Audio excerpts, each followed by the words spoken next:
4,095 American troops are dead, nearly 30,000 more wounded, 40,000 diagnosed with post-traumatic stress disorder, all since the invasion of Iraq in 2003. Our fourth story on the countdown, and John McCain says it's not too important when the others finally come home. To add insult upon their injuries, today McCain and his dog's body, Senator Lieberman, insinuated that his own status as a Vietnam vet somehow justifies his contention that the young men and women fighting for our country now should stay there indefinitely. My friends, veterans hate war more than anyone else. I know that it has caused great heartache and pain because I've visited with families and I know them.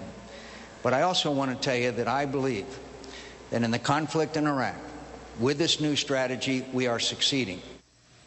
Joined now by Brandon Friedman, Vice Chairman of VoteVets.org. He himself served in Iraq and in Afghanistan. Thank you again for your time tonight, sir.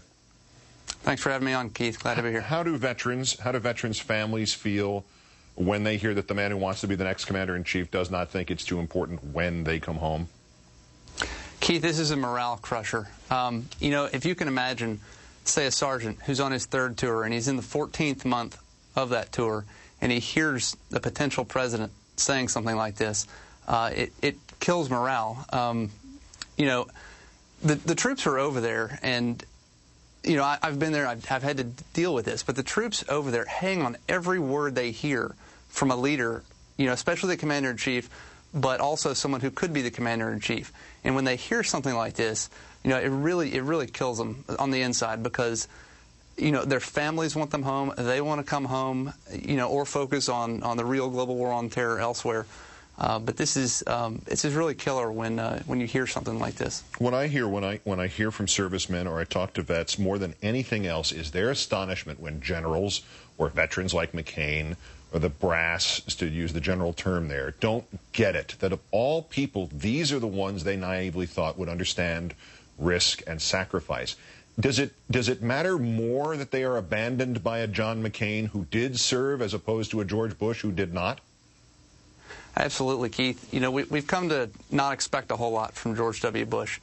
But when you have a veteran like John McCain who has gone through so much in Vietnam, you really expect a lot more out of him because the way you see it as a soldier or a Marine or an airman or whatever is that John McCain should know better. You know, he's been in our shoes. He's had it worse than most of us, you know, but he should know better. And, you know, for those of us who've been there and who've lived through this, we just would expect a lot more, and it really saddens us, you know, to see this happen because there are thousands and thousands of veterans who just disagree with him on this.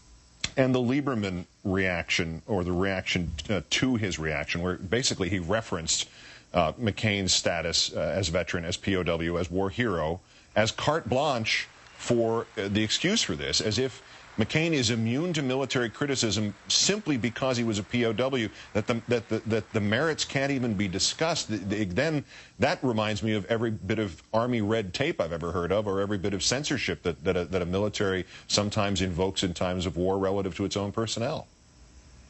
Absolutely. You know, we all respect John McCain's service, but he's not the only person who's suffered in war. We have troops coming back from this war who are quadriplegics, who've been maimed, who've had to go through so much. And, you know, it doesn't give him a carte blanche reason to say something like that. He doesn't get a free pass. You know, we've been over there, too. We've been in war, too. And we know what it's like. And he doesn't get a free pass, especially from us, because we hold him to a higher standard. And, you know, all I can say is that we respect John McCain's service. All we ask in return is that he respect ours. And for many of the people I talk to who are on active duty or have just come off active duty but who have served over there, we don't feel like we're getting that a lot of the time. Brandon Friedman, veteran of the wars in Iraq and in Afghanistan, now with VoteVets.org. Thank you, Brandon. Thanks for having me.